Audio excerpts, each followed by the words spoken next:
몇 절까지요? 34절. 같이 읽겠습니다. 시작. 모세가 애굽 사람의 모든 지혜를 배워 그의 말과 하는 일들이 능하더라. 나이가 40이 되매 그 형제 이스라엘 자손을 돌볼 생각이 나더니 한 사람이 원통한 일 당함을 보고 보호하여 압제받는 자를 위하여 원수를 갚아 애굽 사람을 쳐 죽이니라. 그는 그의 형제들이 하나님께서 자기의 손을 통하여 구원해 주시는 것을 깨달으리라고 생각하였으나 그들이 깨닫지 못하였더라. 이튿날 이스라엘 사람끼리 싸울 때에 와서 화해시키려 하여 이르되 너희는 형제인데 어찌 서로 해치느냐 하니 그 동물을 해치는 사람이 모세를 밀어뜨려 이르되 누가 너를 관리와 재판장으로 우리 위에 세웠느냐? 내가 어제는 애굽 사람을 죽임과 같이 또 나를 죽이려느냐 하니 모세가 이 말 때문에 도주하여 미디안 땅에서 나그네 되어 거기서 아들 둘을 낳으니라. 40년이 참에 천사가 시내산 광야 가시나무 떨기 불꽃 가운데서 그에게 보이거늘 모세가 그 광경을 보고 놀랍게 여겨 알아보려고 가까이 가니 뒤에 소리가 있어 나는 내 조상의 하나님 즉 아브라함과 이삭과 야곱의 하나님이라 하신대 모세가 무서워 감히 바라보지 못하더라. 주께서 이르시되 네 발의 신을 벗으라. 내가 서 있는 곳은 거룩한 땅이니라. 내 백성이 애굽에서 괴로움 받음을 내가 확실히 보고 그 탄식하시는 소리를 들어 그들을 구원하려고 내려왔노니 이제 내가 너를 애굽으로 보내리라 하시니라. 아멘. 다들 직장으로 또 사업하느냐고 피곤하신데 또 그 금요 기도에 또 참석하셔서 치유 집회잖아요. 치유 집회라서 우리의 피곤한 몸이 치유되고 또 우리의 마음이 처져 있는 마음이 있다면 그 마음이 치료되고 더 중요한 것은 우리의 영이 치료되기를 간절히 바랍니다. 그래서 저는 요즘 피곤해서 그런가 자꾸만 목이 간질간질 이게 기침이 더 많이 나가지고요. 이 코로나 후유증이 아직까지 완전히 이제 가시지 않은 것 같습니다.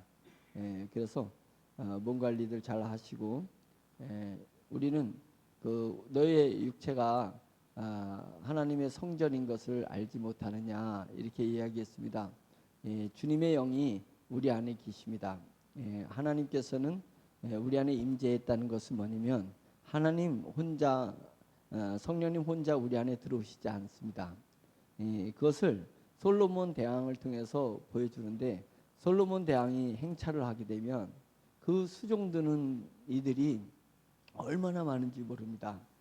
물론 솔로몬 대왕의 마차도 황금으로 된 마차인데 그래서 수종드는 칼찬 자들이 60이고 또 금방 배를 든 자 호위무사들이 쫙 있고 또 시녀들이 이렇게 따르니까 그 행렬이 얼마나 찬란한지 모릅니다. 그것을 성경에서도 표현해 주고 있습니다. 그것은 무엇을 얘기냐면 하나님의 영이 우리에게 임재했을 때 하나님의 영이 혼자 임재하는 것이 아니라 하늘의 천군과 하늘의 천사들이 하나님을 보호자 하기 위해서 하나님의 일을 수행하기 위해서 우리에게 임하였다는 것을 우리가 인식해야 됩니다. 그래서 하나님은 하나의 군대입니다. 하나님이 성령님 움직이는 것은 성령님을 수행하는 천군과 천사들이 군대로 움직이는 것이니까 내 안에 하나님의 군대가 임하였다. 이렇게 생각하는 거예요. 그래서 예수님께서 거사라 지역에 거사라 지역에 가셨을 때 거기서 악한 영을 만났는데 네 이름이 뭐냐 하려니까 내 이름이 군대다라고 얘기했습니다. 그러면서 왜 군대라냐면 그 한 사람 안에 악한 영이 얼마나 많이 들어갔는지 모릅니다. 그러니까 군대라고 이렇게 이야기를 하는 것입니다. 그래서 그런 것처럼 악한 영만 한 사람 안에 군대로 임하는 줄 아신가요? 우리 안에 하나님의 천군과 천사가 성령님을 호위하기 위해서 군대로 임하였다. 이렇게 믿음을 갖는 것이고 이것을 영적으로 깨닫기를 간절히 축원합니다. 그러니까 일당백이라는 것이 있습니다. 내가 하나님의 영에 감동된 사람은 한 사람이 100사람의 일도 하고 한 사람이 1000사람의 일도 하고 때로는 한 사람이 10만의 일을 하는 것입니다. 오늘 주제는 모세를 얘기하는 건데, 모세 한 사람이 200만 명이 다 하나님을 거부하고 하나님을 거부하고 세상을 쫓으려 할 때, 마귀를 쫓으려 할 때, 우상을 섬기려 할 때 한 사람이 십계명을 깨부시면서 그들 향해서 분노했던 그 모세를 바라보자 이거예요. 그래서 물이 안 나온다고 막 절규하고 그들이 돌을 들고 모세를 향해서 돌을 던져서 네가 여기까지 우리를 데려와서 우리를 이 사막에서, 애굽에서 우리 죽을 땅이 없어가지고 이 사막까지 와가지고 우리를 죽이려고 하느냐 그래서는 모세를 모든 사람이 돌을 들어서 죽이려고 했을 때 아무도 모세 편에 서 있지 않았습니다. 서 있지 않았습니다. 그때 하나님께서 모세에게, 모세야 너는 반석에다가 지팡이를 대라. 그러면 거기서 샘이 나올 것인데 그 반석은 네 옆에 있는 반석이 아니고, 모세 옆에도 반석이 있었단 말이에요. 돌이 얼마나 많아, 사막에 돌이 많은데 네 반석 말고 200만이 너를 상대로 해서 돌을 치려는 그 200만을 뚫고 가서 그 건너편에 있는 반석에다가 지팡이를 대라 그랬습니다. 모세가요, 한 사람이 200만이에요. 200만. 애굽에서 탈출해가지고 자녀들 여자들 다 합치면 200만입니다. 그 200만을 상대로 혼자 그걸 뚫고 가가지고 자기를 돌로 치려는 사람을 뚫고 가서 거기서 반석에다가 지팡이를 댔습니다. 한 사람이지만 200만을 상대로 할 수 있었습니다. 뭐예요? 그에게 하나님의 영이 임하니까, 하나님의 영과 함께 하늘의 천사와 하늘의 천군들이 그에게 역사했을 때 200만을 한 사람이 상대할 수 있었다는 것. 그래서 하나님께서 약한 자를 들어서 강한 자를 부끄럽게 하신다 그랬지 않습니까? 미련한 자를 들어서 지혜 있는 자를 부끄럽게 하신다고 하지 않습니까? 없고 천한 자를 들어서 있는 자 부한 자들을 부끄럽게 하신다고 하나님이 말씀하신 이유는, 내가 너와 함께하면, 내가 네 속에서 역사를 하면 너는 1000명이든 10,000명이든 10만 명이든 100만 명이든 그들이 숫자로다가 많이 있어도 하나님의 나라를 위해서 하나도 하지 못하는 것을 너 혼자서 그 일을 능히 해낼 수 있을 것이다. 아멘이잖아요. 그러니까 내가 나 혼자라서 외롭습니다, 나 혼자라서 할 수 없습니다 라고 이야기하면 안 되는 것입니다. 믿음의 사람은 우리 영에 집중해서, 내 영에 집중해서 내 영에 역사하시는 성령님을 의지하고 성령님을 보호하고 보좌하기 위해서 임한 천군과 천사들이 무수히 많다는 것을 우리가 인정해야 되는 거예요. 인정하고 그것을 믿음으로 확정하고, 그 믿음으로 확정한 것에 내 마음을 똘똘 묶어버려서 파도가 치고 이럴 때 우리가 어떻게 했는지 알아요? 해군 생활할 때, 해군 생활하면 앞이 안 보여요. 막 파도 치고. 그런데 훈련을 할 때는 파도가 쳐가지고요, 그 배가 100m짜리 배인데 배가 푹 들어가면 파도가 그냥 덮어버립니다. 그냥 그 배를 확 덮어놓으면 쫙 그냥 파도가 그냥 배를 때려요. 그런데 때로는 위기 상황에서는 밖에 나가 있어야 돼. 밖에서 육안으로 봐야 될 때가 있어요. 그때는요, 이 배에다가 몸을 이렇게 묶습니다. 그 파도에 쓸려나가지 않고 몸을 묶어요. 몸을 묶고 배 몸에 내가 하나가 돼가지고, 그래서 그 파도를 뚫고 우리가 진행했던 기억이 납니다. 그거예요. 내가 내 안에 성령님이 계시다는 것, 성령님과 천군과 천사가 내 한 사람이지만 내 한 사람의 수많은 천군과 천사들이 군대처럼 내 안에 역사한다는 것, 그것을 내 믿음으로 확정하라는 거예요. 내 믿음으로 확정한 후에 내 마음을 내 믿음에다가 묶어버리는 거예요. 믿음은 능히 뚫고 나갈 수 있습니다. 믿음은 내게 주어진 환경을 능히 뚫고 나갈 수 있습니다. 믿음은 내게 주어진 사명을 능히 이루어낼 수 있습니다. 근데 믿음이 가는데 내 마음이 낙오된 거예요. 맞잖아요. 내 마음이 믿음의 배에서 낙오되었어요. 그럼 어떻게 되냐 이거예요. 마음을 묶어버리는 것입니다. 믿음은 하늘에서 내게 주신 선물이라 했으니까 믿음은 가고자 할 때 내 마음이 약해서 믿음을 못 쫓아가면 안 됩니다. 믿음은 이것을 뚫으려고 하는데 내 마음이 약해져서 그것을 못 뚫으면 안 됩니다. 믿음은 능히 담당할 수 있습니다. 믿음은 능히 감당할 수 있고 믿음은 능히 그것을 이겨낼 수 있는 것입니다. 믿음은 땅에서 만들어진 것이 아니라 하나님의 선물로 하늘에서 우리에게 내린 것이기 때문에 그런 것입니다. 성부, 성자, 성령님에게 그분이 삼위가 계실 때 믿음이 그때부터 있었던 것입니다.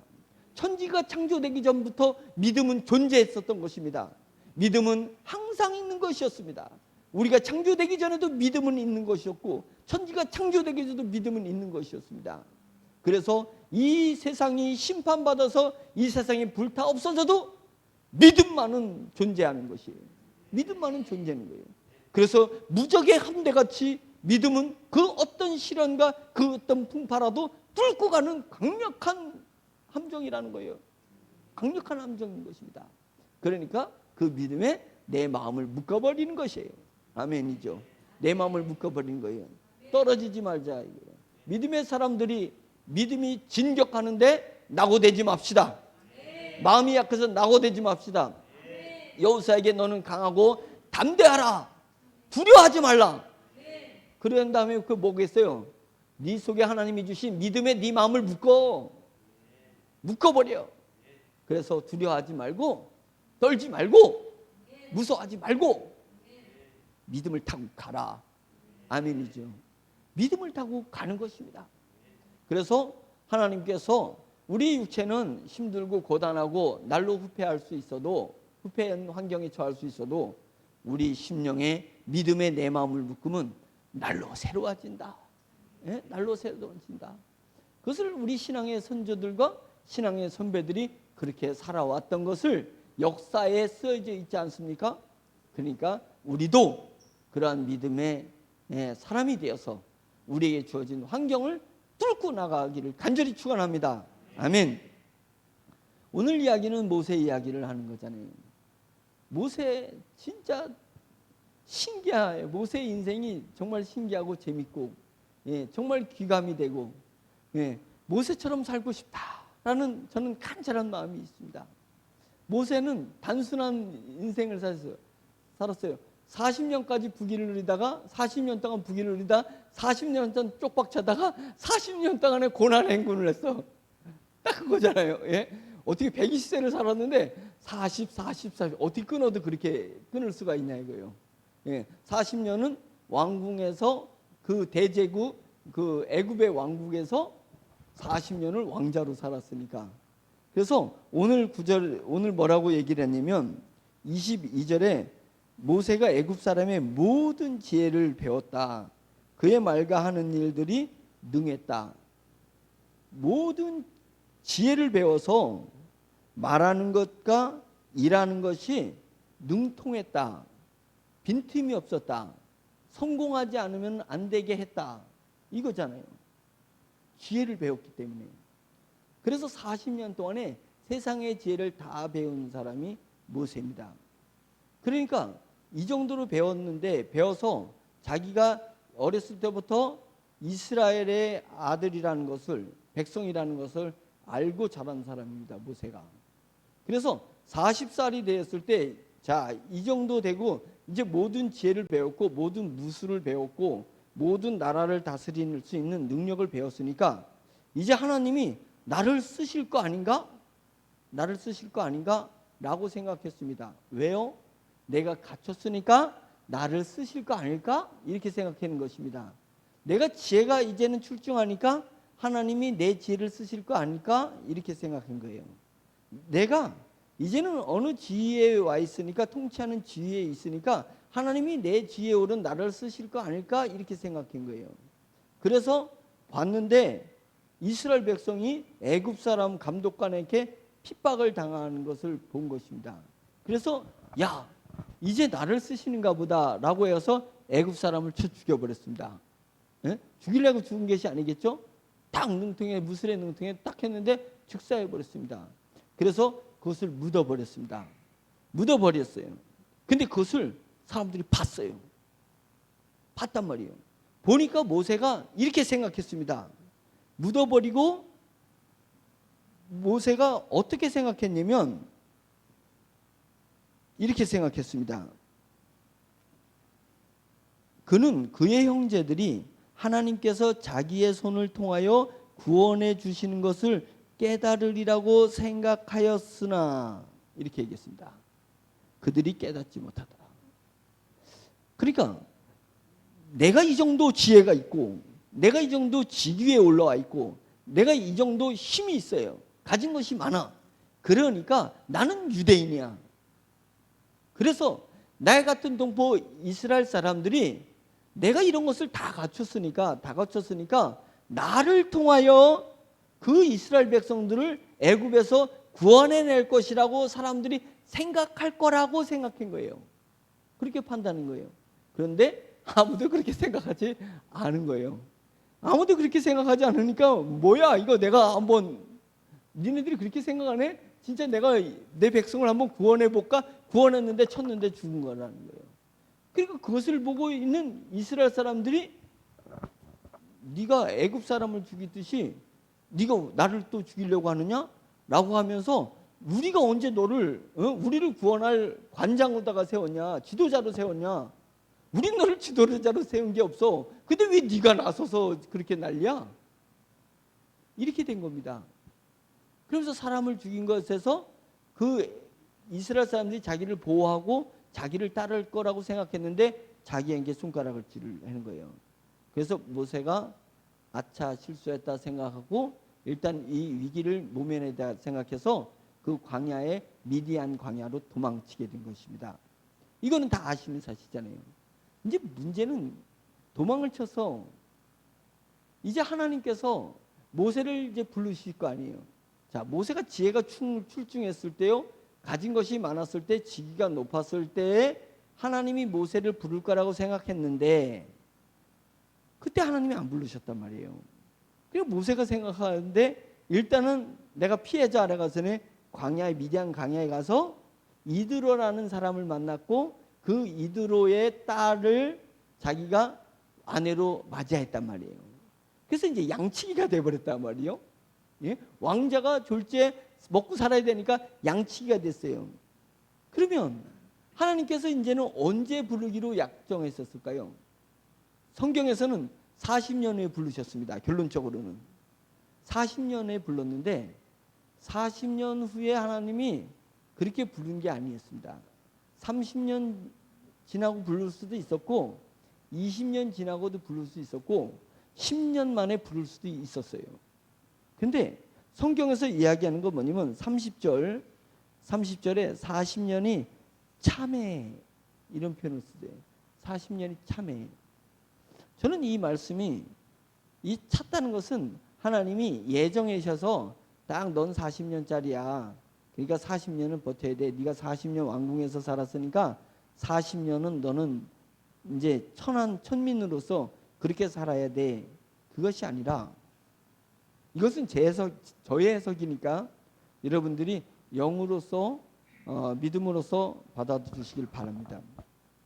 제가 경험을 해보니까 저도 신앙생활을 나름대로 45년을 했습니다. 예, 신앙생활을 10살에 믿게 되어서 지금 이제 55세니까 만으로 하면 한 44년을 신앙생활을 했으니까 그래도 모세 인생에 3분의 1은 저도 40은 됐잖아요. 40은 됐습니다. 그런데 제가 이런 생각이 들었어요. 모세가 그 왕궁에 있었을 때 그 기억, 이것이 40년 만에 지워져 버렸어요. 내가 그래도 왕자였는데, 내가 그래도 지혜가 이렇게 있는데, 내가 세상 돌아가는 거, 제국을 다스리는 이 능력이 있는데, 이 능력과 이 지혜를 언제 사용해나? 그래서 보관해 두는 거예요. 내 지혜를 잊어버리면 안 되지. 예? 내가 이 경험을 잃어버리면 안 되지. 기억을 하자. 책이 없으니까 책을 기억을 하자. 뭔가 하나님이 나를 쓰실 때 내 지혜를 쓰실 거야. 내 힘을 쓰실 거야. 열심히 무술을 닦고 바꿀 수도 있었고 그런 거예요. 계속 모세는 자기 육신의 자아가 하나님 앞에 쓸 거라고 생각하고 그 과거에 왕자로 있었을 때 갖췄던 것을 놓지를 못한 거예요. 놓지를 못했어요. 그러니까 하나님께서 모세를 사역자로 부르지를 않은 거였습니다. 저는 이런 생각이 들었어요. 저의 해석입니다. 우리가 옛사람을 내려놔야 돼요. 우리가 겉사람을 내려놔야 돼요. 세상에서 습득한 사람을 내려놔야 돼요. 그 내 과거의 경험을 하나님이 쓰실 거라고 생각을 하면 하나님이 안 쓰신다는 거예요. 그래서 모세가 40년이 걸렸습니다. 40년이 걸렸어요. 40년이 걸린 다음에 진짜 모세가 내려놓은 것이 어떻게 느꼈냐면 40년 후에 모세가 이스라엘 사람들 애굽에서 건져냈습니다. 그죠? 홍해 바다를 건너서 건져내가지고 그 사막을 이스라엘 백성 200만을 끌고 가는데 이드로가 자기 그 사위가 진짜 이스라엘 백성을 끌고 광야로 왔다는 걸 듣고 초창기예요. 듣고 이드로 장인이 모세를 만나러 갔다는 거 아니에요. 예? 모세를 만나러 갔어. 그래 모세를 만나서 모세를 가만히 자기 사위를 보니까 이거는 시간이 너무 모세가 없는 거예요. 모든 백성들의 상담을 모세가 혼자 다 하고 있는 거예요. 얼마나 미련맞아요. 이드로가 볼 때. 그러니까 이드로가 모세를 불러서 이복의 사위, 어떻게 당신이 그 많은 백성들의 상담을 다 혼자 그렇게 맡아서 했냐. 그러지 말고 똑똑한 사람들을 불러서 하나는 10부장, 예? 그 애는 100부장, 그 애는 1000부장 이렇게 등급을 주고 10부장 밑에 10명을 맡기고 100부장 밑에 100명을 맡기고 1000부장 밑에 1000명을 맡겨서 그들이 단계적으로 일을 해결하다가 못 해결한 것만 1000부장이 못 해결한 것만 당신한테 와서 해결을 하도록 해야 되지 않냐. 지금 국가와 군대를 통치하는 법을 누가 양치기, 예? 사막의 양치기 주인이었잖아요. 장인의 양을 받아서 모세가 양치기를 했었으니까 그 양들의 주인이 이드로였잖아요. 자기 장인. 그러니까 양치기의 대빵이었단 말이죠. 모세는 뭐였어요? 왕자였잖아요. 군대를 다스렸던 모든 세상의 지혜를 가졌던 그 왕자가 40년 만에 세상에서 광야 애굽에서 자기가 터득했던 걸 싹 버려버린 거예요. 이거 놀라운 거 아니겠어요? 싹 버려가지고 200만을 끌고 그걸 혼자 그냥 다 상담을 하고 있어요. 상담을. 왕자로서 그 말이 되는 얘기예요? 그래서 그거를 100부장, 1000부장을 누가 만들어줬어요? 양치기 주인이, 양의 주인인 장인이 와서 가르쳐준 거야. 이거는 너무 어처구니 없는 얘기예요. 그런데 모세의 인생에서 출애굽기에 그 이야기가 나온다는 거예요. 하나님 앞에 쓰임받은 모세의 모습이 철저히 옛사람을 내려놨습니다. 철저히 옛사람을 내려놓고 오직 하나님만 바라봤어요. 하나님만 바라보니까 하나님께서 때를 따라 이드로를 붙이고 때를 따라 여호수아를 붙이고 때를 따라 갈렙을 붙이셔서 이 가나안 땅을 진격할 수 있는 후계 구도를 철저히 만들어서 모세의 사역을 완성시킨 것입니다. 누가 했습니까? 하나님이 하신 것이죠. 하나님이 하신 거죠. 모세가 이스라엘 백성을 광야를 어디로 데려갈 건지 지혜를 발휘한 적이 없습니다. 모세가 지혜를 발휘한 적이 왜? 구름 기둥하고 불 기둥이 있어가지고 밤에는 불 기둥이 갑자기 가면 가자 하려고 간 거예요. 낮에는 구름 기둥이 이동하면 가자 하려고서는 구름 기둥에서 간 거예요. 구름 기둥이 갑자기 멈추면 멈춰라 하려고서는 멈춘 거예요. 애굽의 지혜가 필요 있어요? 없어요? 애굽의 지혜가 필요 없어요. 하나님이 가라면 가자고 아니 저도 가면 지도자 될 것 같아. 가만히 이렇게 구름 보다가 구름 기둥이 가면 거더라 텐트 가자 이렇게 구름 따라간 거야. 구름 기둥 멈추면 텐트 쳐라 여기다. 여기다 텐트 쳐라. 아, 저도 할 수 있죠. 예? 집사님도 할 수 있지. 우리 다 할 수 있는 일이에요. 근데 왜 하나님은 우리를 안 부르실까요? 옛사람으로 살고 있잖아요. 우리가 지금 계속 옛사람으로 계속 살고 있잖아요. 독고다이로 살고 있잖아요. 독고다이. 예? 육신의 자아로 계속 뭔가를 하려고 하잖아요. 오직 오매불망 성령님만 바라보는 오매불망의 자아로 성령님만 따라가자. 무식하게 미련하게 성령님만 따라가자. 그 옛사람을 버리는데 40년이 됐습니다. 40년을 완벽하게 옛사람을 모세가 버릴 때, 그것이 찼을 때, 그것이 40년이었던 거예요. 모세가 완전히 옛사람을 버렸을 때 모세 앞에 쫙 또 가시떨기에 불이 붙은 거잖아요. 그래서 가시떨기에 모세가 얼마나 겁이 없는 사람이겠어요. 왕자니까. 근데 그 불 난 걸 보고 막 두렵고 떨렸던 거잖아요. 두렵고 떨렸던 거예요. 근데 거기서 하나님의 음성이 들리면서 모세야, 모세야, 네가 서 있는 땅은 거룩한 땅이다. 왜 거룩한 땅이에요? 하나님이 지금 모세를 만나는 구별된 장소니까 이제 네가 선 것은 거룩한 땅이다. 다르게 하면 모세야, 이제는 됐다. 네가 육체의 옛사람을 다 내려놨으니까 너는 내가 너를 주의 종으로서, 나의 종으로서 거룩하게 구별할 것이다. 거룩한 구별할 것이다. 그러니까 신발을 벗어라. 네 신발을 벗어라. 네가 세상을 딛고 살았던 그 신발을 벗고 이제는 천상을 향해서 가라 이래요. 하나님을 바라보며 가자. 영의 세계를 향해서 가라. 이것입니다. 그래서 네 신발을 벗어라. 그리고 애굽에서 울부짖는 내 백성, 곧 너의 백성이 소리가 들리니까 내가 너를 애굽으로 보내마. 이것이 40년 만에 이루어진 사건입니다. 여러분, 저는 뭐 하나님을 많이 체험한 것은 아닌데, 신앙의 선배들에 비해서 많이 체험하는 것은 아니고, 근데 신기한 것은 하나님 앞에 소명을 받을 때는 제가 완전히 바닥을 처했을 때 하나님 앞에 소명을 받았어요. 제가 잘 나갈 때는 소명이 안 오더라고요. 잘 나갈 때는 소명이 안 오요. 하나님, 제가 지금 돈도 있고요, 제가 조직도 있으니까 저한테 소명을 주셔야죠. 제가 뭘 할까요? 그것이 아니었습니다. 바닥을 쳐서 하나님, 저 어떻게 해요? 저 죽을 것 같아요. 저 힘들어서 못 살겠어요. 하나님 앞에 부르짖을 때 하나님께서 제게 소명을 주셨습니다. 소명을 주셨습니다. 저는 순교의 소명을 받았어요. 네가 나를 위해서 죽을 수 있느냐라는 순교의 소명을 받았을 때 아멘 했습니다. 아멘 했습니다. 그래서 제가 재산을 소유하지 않는 거예요.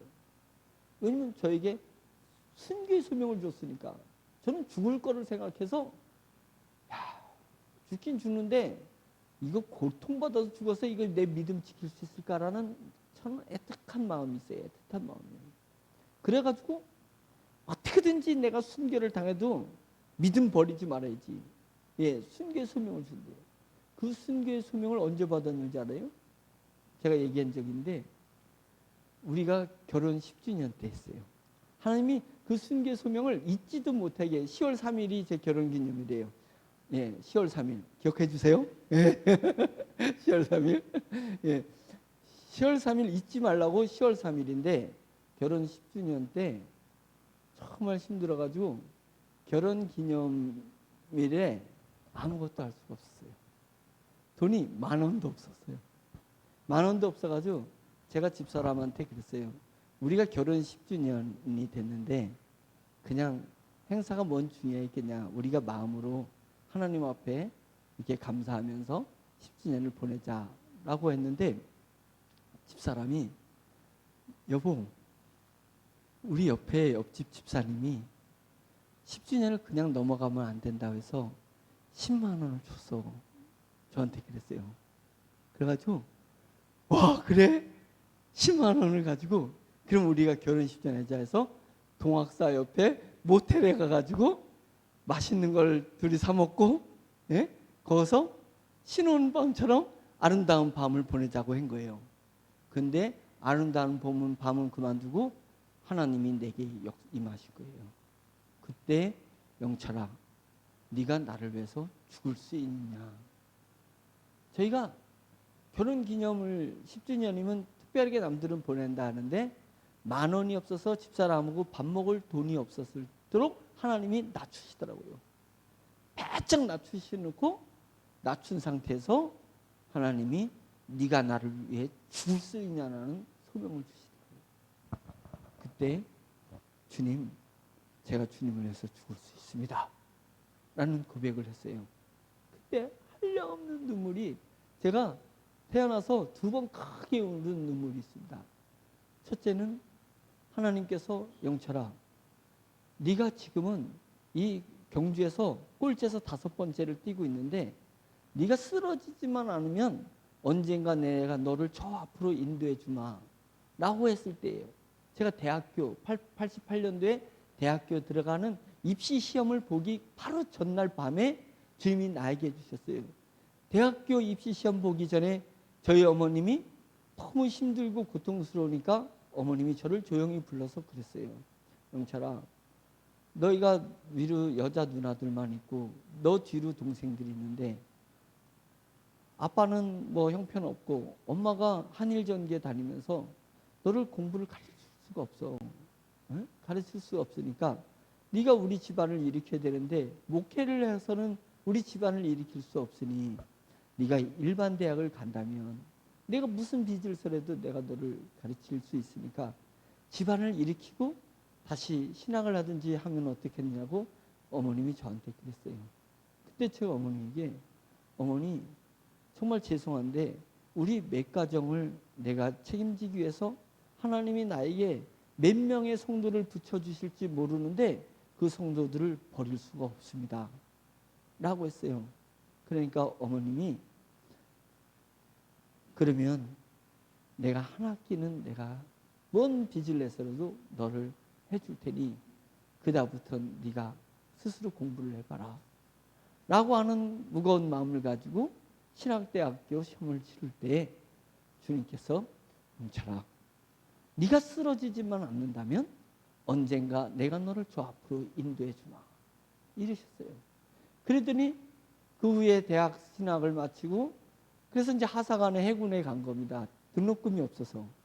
그래서 해군 하사관 갔다 와서 이제 해서 결혼해가지고 결혼 10주년이 됐을 때 2007년이죠. 결혼이 됐을 때 주님께서 영철아, 네가 나를 위해서 죽을 수 있겠냐? 예, 죽을 수 있습니다. 그래서 저는 재산을 소유하지 않기로 한 것입니다. 죽을 때 홀가분하게 죽어야 되니까. 예, 그래서 이제 이 길을 걸어오게 됐습니다. 여러분, 하나님께서는 우리를 사랑하시는데 우리를 때로는 바닥에 내릴 때가 있고 험한 곳에 외로이 혼자 두게 하실 때가 있습니다. 그때는 하나님이 나를 버릴 때가 아니라 모세를 생각해야 되는 거예요. 40년 동안에 모세가 40년 동안에 바닥 생활을 했던 것을 생각하셔서 내 옛사람을 그때 내려놔야 되는 거예요. 내 힘으로는 일어서지 않으리라. 내 지혜로는 일어서지 않으리라. 내 것은 내려놓고 나는 오매불망 성령님을 바라보는 사람이 되리라 라고 해서 기도에 들어가는 것입니다. 영성을 갖는 것입니다. 그러면 하나님께서 그때 나에게 소명을 주시는 것입니다. 소명을 받으면 세상이 감당할 수 없는 사람이 되는 것입니다. 세상이 이해할 수 없는 사람이 되는 거예요. 세상 사람들이 어떻게 이해를 해요? 순교를 향해서 가는 사람을 세상 사람들이 어떻게 이해를 해요? 돈 계산하는 사람이 하나님의 나라를 위해서 목숨 바친 사람을 어떻게 이해하냐고요? 이해할 수 없어요. 그래서 그리스도인이라는 칭호를 비로소 받는 것입니다. 초대교회에서 세상이 감당할 수 없는 사람이요. 소명을 받으니까 세상이 감당할 수 없는 거예요. 사명을 받으니까 세상이 감당할 수 없는 거예요. 세상이 감당할 수 없는 사람이 됐을 때 그들이 그리스도인이라는 칭호를 받은 것입니다. 우리는 그리스도인이라는 칭호를 받아야 되는 것입니다. 그것은 내가 낮아지고 내가 약해지고 내가 외롭고 내가 절벽에 땅끝 절벽에 섰을 때 하나님이 그때 나에게 소명을 주신다는 것을 우리는 모세를 통해서 깨우쳐야 되고 신앙의 선조들과 신앙의 선배들을 통해서 우리는 깨우쳐야 되는 것입니다. 저는 여러분들에게 확실하게 얘기할 수 있습니다. 저에게 주신 소명은 어려울 때 저에게 소명을 주셨습니다. 어려울 때 소명을 주셨습니다. 제가 정말 힘들 때 주님께서 길라손소라시케 이 방언을 주셨습니다. 길라손소라시케. 그래서 제가 손가락이 잘라졌을 때 2시간 동안에 외친 기도가 뭐였다 그랬어요? 길라손소라시케를 계속 2시간 동안 외쳤습니다. 뭐예요? 힘들 때 주님은 내게 소명을 주시기 위해서 방언을 주셨는데 그 통역을 한 주 내가 너를 지키리라. 내가 너를 지켜주리라. 이 방언의 뜻이었습니다. 아, 길라손소라시케. 하나님이 나를 지키시니까 네가 어떠한 어려움과 내가 할 날이 온더라도 나는 내 소명 잡고 묵묵히 걸어가리라. 묵묵히 걸어가리라. 남들이 당신은 소명을 이룰 수 없는 놈이야, 너는 사기꾼이야 라고 얘기했을 때 제가 내 주변의 사람들한테 외친 외침이 뭐냐면, 내가 죽을 때 내 관에 들어가는 내 손을 봐라 이놈들아. 내가 주먹을 피고 죽는지 주먹을 쥐고 죽는지, 나는 내 소명을 이루기 위해서 내가 너희들 말처럼 내 소명을 못 이루고 죽으면 나는 주먹이라도 안 피고 죽을 것이다. 응? 소명을 쥐어 저는 주님의 소명을 쥐고 죽었습니다. 쥐고 죽었습니다. 이런 각오를 할 것이다 라고 제가 스스로 얘기를 하고 외쳤습니다. 그런 각오를 뚫고 가는 것이에요. 우리는 믿음은 항상 있어야 되는 것입니다. 소망도 우리 안에 항상 있어야 되는 것입니다. 내 안에 하나님을 사랑하는 그 사랑도 항상 있어야 사랑이고, 항상 있어야 소명이고, 항상 있어야 믿음인 것입니다.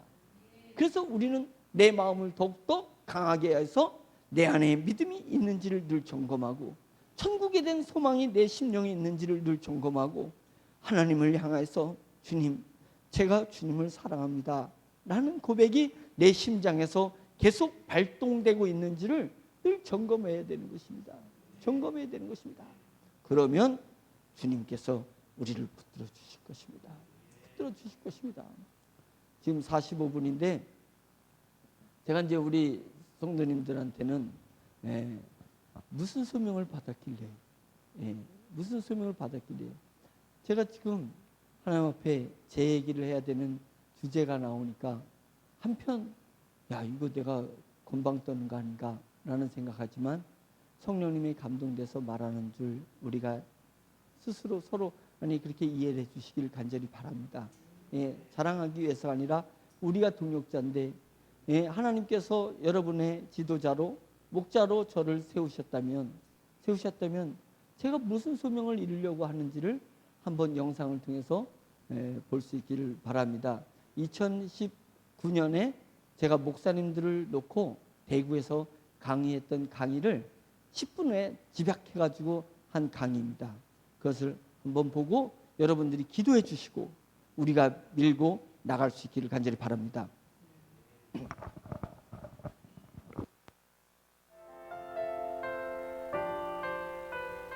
하나님께서 저에게 왜 이런 걸 주셨어요? 이렇게 대단한 걸 주셨을까요?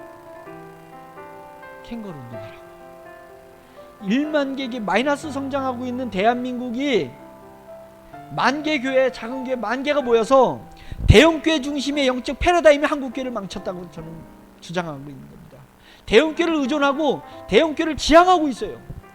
신학교, 저도 그랬고 신학교 다니면서 대형 교회 가서 설교할 수 있는 준비를 했지, 작은 교회에서 내가 영업을 배워가지고 작은 교회를 뚫고 전도하는 훈련을 안 했단 말이죠. 뭐가 그래요? 신학교 때부터 대형 교회를 지향하고 있고 나와서 목회하면 대형 교회를 의존하고 있다는 거예요.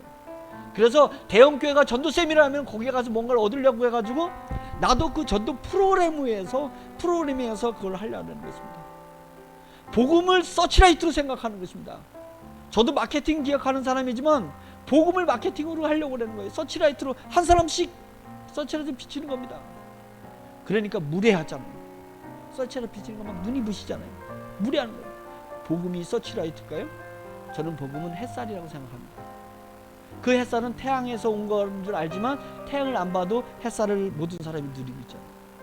저는 작은 교회 목사님들이 대형교회를 지향하지 말고 대형교회를 의존하지 말고 지역에서 가난한 사람을 품는 캥거루처럼 품고 지역을 네트워크하면, 그리고 그런 가운데 예수 그리스도를 체험한 것을 네트워크된 지역에 흘러가게 하면 그 동네가 햇살이 되어야 된다고 생각합니다. 복음은 햇살이라고 저는 생각해요. 한 사람씩 서치라이트를 비치듯이 마케팅을 적용해가지고 전도법을 적용해서 하는 게 아니라 지역을 섬기는, 그래서 성경한 네트워크 됐더니 알고 봤더니 목사님이었군요. 예? 그러니까 기독교는 기독교니까 이런 일을 한다고. 5만 3천 개 대한민국이 있는데요, 10,000개 그만 뭉쳐가지고 10만 명의 아이들만 돌보고 전국의 네트워크를 가지고 10만 명 아이를 돕기 위해서 전국 네트워크를 만든다면 저는 대한민국의 마이너스 성장이 다시 플러스로 돌아갈 수 있을 거라고 믿고 있습니다. 하나님, 이걸 하게 해주세요. 대구에 월드컵 경기장이 있습니다. 대구에 260만 명의 주민들이 살고 있잖아요. 시민들이 살고 있잖아요. 근데 대구에 10,000개 교회가 온 적이 있습니까? 10,000개 교회가 뭔가 하나님 앞에 은혜를 달라고 월드컵 경기장에서 기도하는 데서 10,000개 교회 모인 적이 있냐고요. 여의도 광장에서 10만 명 성도가, 10만 명이나 60만 명 성도가 모여서 기도한 적은 있어요. 그러나 그때도 교회가 10,000개 교회는 안 됐어요. 대형 교회 위주로다가 많이 동원됐어서.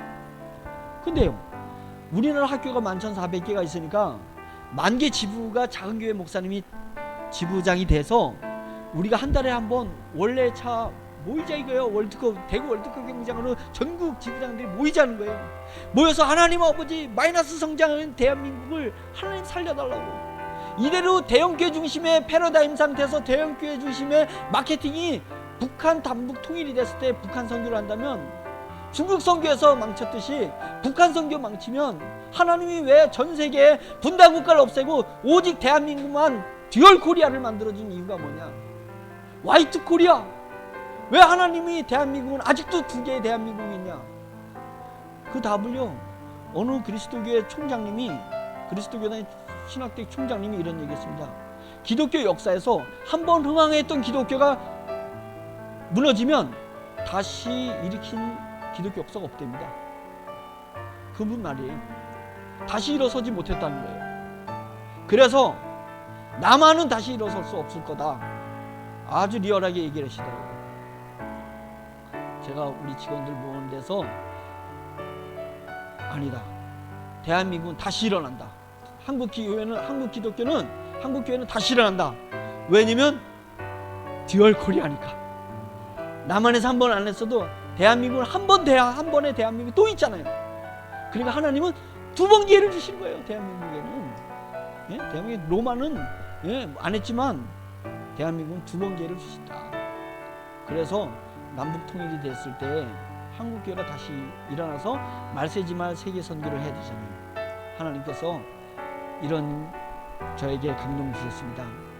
어느 날 한국교회를 위해서 대한민국에서 기도하다 보니까 하나님 1만 개 교회가 뭉쳐서 월드컵 경기장을 10개입니다. 전국에 월드컵 경기장 10개예요. 우리가 월드컵 경기장 10개를 한 달에 한 번씩 10개월 동안에 돌아가면서 성령 집회를 하게 되면 난리가 날 건데, 하나님 대한민국을 살려주세요. 대한민국에 다시 기회를 주세요.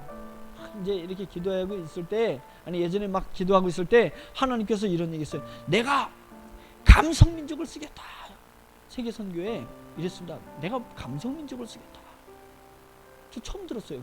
기도 중에 처음 들었어요. 감성민족이라는 걸. 아니 감성민족이 어떤 민족이죠? 그랬더니 제 앞에 환상 아닌 환상 있잖아요. 쫙 펼쳐진데 3.1운동을 보여준 거예요. 막 일본 놈들이 총과 칼 가지고 막 쏴대는데 앞에서 죽어나가는데 나무작대기다 깃발 꽂고 대한독립만세라고 막 이러면서 죽어나가는데 막 가는 거예요. 불나방처럼. 우리나라에서 3.1운동이 몇 번 일어났게요? 1700번. 미국에서 서부에서 3.1운동이 됐다 동부에서 서부에서 죽어나간 거 못 들어가지고 동부에서 어쩌다가 나간 게 아니에요. 이 한반도 조그만 국토에서 1700번 일어났다는 얘기는 뭐냐면 죽어나가는 소문을 다 들었어요. 그런데 하나님이 감성을 건드리니까 총칼 앞에 불나방처럼 뛰어드는 거예요. 말세지말 세계 선교를 할 때요, 그게 이슬람이 마지막 영혼일런지 어디가 마지막 영혼인지 모르지만 결국은 하나님이 정한 구원받기로 약정한 마지막 영혼을 향해서 카운트다운이 시작될 때가 있잖아요. 100명, 90명, 50명, 40명 카운트다운이 시작될수록 악한 영들은 더 기세가 등등해서 순교를 과감하게 순교가 일어나잖아요. 그때 그 순교의 불의 현장으로 뛰어들 수 있는 민족이 누굴까? 불나방 같은 민족. 하나님이 감성만 건들면 불나방처럼 3.1운동처럼 뛰어들 수 있는 민족, 내가 감성민족을 사용하겠다. 그래서 감성민족인 대한민국은 듀얼 코리아를 준 거예요. 저는 믿고 있습니다. 하나님, 북한에서 정치 수용소로 자기 남편이 끌려갔어요. 예? 부인이 아무도 안 보내서 하나님만 뺏기대요. 우리 남편 살아도록 해주세요. 우리 남편 살아도록 해주세요.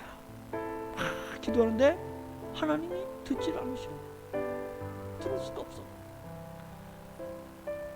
하나님 왜 나를 버리시나이까 십자가에서 예수님이 기도하실 때도 듣지 않으셨듯이 북한에서 기도할 때 듣지 않습니다. 왜요? 하나님 빨리 통일을 주셔서 우리가 신앙생활 자유롭게 하게 해주세요 기도하는데 하나님이 그 기도를 응답하지 않습니다. 왜 응답하지 않냐면 한국교회가 준비되지 않아서, 아직도 대형교회를 의존하고 대형교회를 지향하고 있고 교회에서 마케팅이 있어지니까, 그래서 물질 만능주의가 교회에 들어와 있었기 때문에, 다르게 얘기하면 작은 교회가 정신 차리지 못해서, 그래서 이 남한의 영적인 상태로는 북한이 남북이 열리면 북한도 남한처럼 만들까봐 순수한 영혼이, 말세지만 세계 선교를 위해서 가야 될 순수한 영혼을 다 망칠까봐 준비가 안 돼서 내가 네 남편을 살릴 수가 없어. 내가 네 자식을 살릴 수가 없어. 하나님이 응답하지 않는 이유가 남한에서 준비 안 된 거라면 이 책임이 누구한테 있습니까? 저도 목회자고 여러분도 목회자이기 때문에 천국에 가서 공동 책임 져야 될 거라고 믿습니다. 공동 책임 지는 거잖아요. 유대인들이 자기는 예수 죽인 적이 없지만 공동 책임 졌듯이, 지고 있듯이 우리도 공동 책임 져야 되지 않냐 이거예요. 하나님, 제가 자신을 합니다. 하나님 저를 도와주세요. 저에게 10조를 주시든 100조를 주시든 저는 1만 개 교회를 섬겨서 통일 선교를 준비하고, 통일 선교를 준비해서 말세지말 세계 선교를 준비하려고 합니다.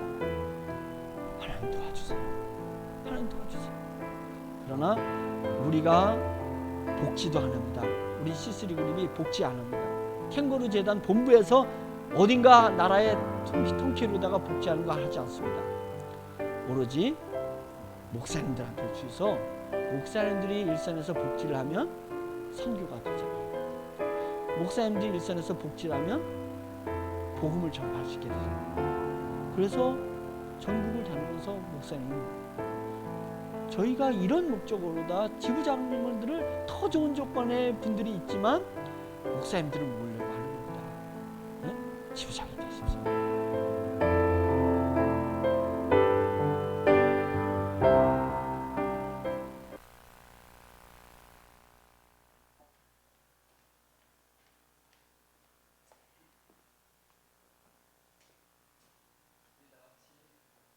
다 같이 기도하는 시간을 갖겠습니다.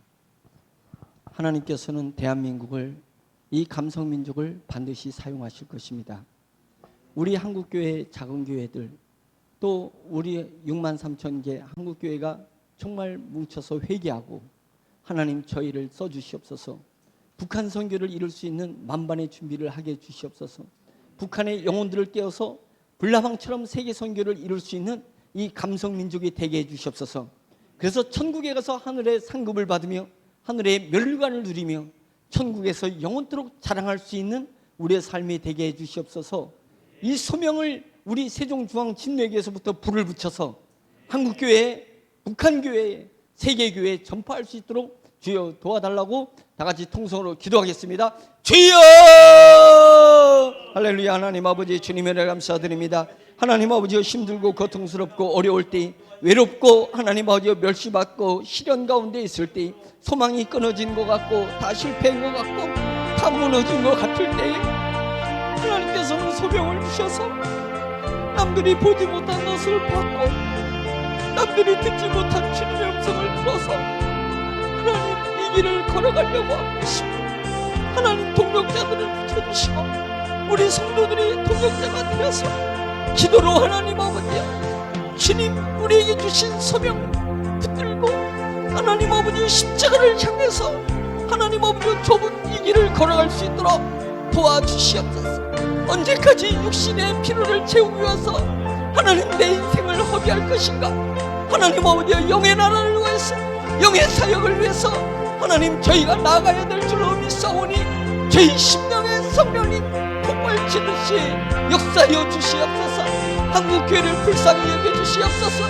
한국교회의 수준은 하나님 아버지여 그 지도자의 수준을 넘지 못할 것인데 하나님 죄종들을 하나님 아버지여 불쌍히 여기시고 성령님 감동하여 주시옵소서. 하나님 아버지여 사사시대에 하나님 아버지의 성령님이 주님의 강력하게 역사해서 지도자들을 갱생하고 하나님 아버지의 이스라엘을 구원하셨던 것처럼 하나님 아버지의 시대에 하나님 주의 종들을 하나님 아버지의 이렇게 역사하여 주셔서 심령에 하나님 아버지의 불타오르게 해주시옵소서. 성령의 불길이 타오를 수 있도록 도와주시옵소서. 성령의 바람이 불어날 수 있도록 주여 도와주시옵소서. 하나님 아버지의 북한에 수많은 순교하며 눈물 뿌려 기도하는 저들의 하나님 아버지의 진리의 불 타오르고 하나님 아버지의 생명 타오르는 저들의 기도를 무시하지 말고 우리가 정신 똑바로 차리고 하나님 아버지의 또 마음을 모으고 육신의 자를 내려놓고 저복종하며 하나님 아버지의 영의 자를 가지고 하나님 앞에 나아갈 수 있는 하나님 아버지의 영적인 사람들 영적인 교회로 될 수 있도록 하나님이 도와여 주시옵기를 저희가 간절히 원합니다. 하나님 아버지여 주님의 죄중들보다 더 귀한 성도들이 나타날 수 있도록 인도하여 주시고 하나님 아버지의 성도들이 주님의 세계 선교를 가슴에 품고 하나님 아버지의 나를 넘고 땅을 넘어서 하나님 아버지의 하늘의 하나님 아버지의 비전과 소망과 하나님 아버지의 주님의 희멸함을 바라보며 하나님 아버지와 묵히 나갈 수 있는 하나님 아버지와 우리 한국교회 되시옵소서. 주여 인도하여 주시옵기를 아버지 간절히 원합니다. 우리 마음에 소명 주세요. 우리 마음에 소망 주세요. 우리 마음에 성령의 열매인 충성을 주세요. 성령의 열매인 충성을 주세요. 나를 내려놓고 성령님만 만날 수 있는 하나님 아버지와 성령님의 마음을 볼 수 있는 하나님 아버지와 성령의 그 열매 충성을 주셔서 하나님 아버지와 인생 끝나는 날까지 변하지 말고 하나님 아버지를 할 수 있도록 인도하여 주시옵기를 간절히 원합니다. 하나님 아버지여 하나님의 나라에 집중했을 때 하나님께서 저에게 필요한 것을 충만히 채워주실 줄로 믿사오니 주여 인도하시고 역사여 주시옵소서. 하나님이시 하나님이시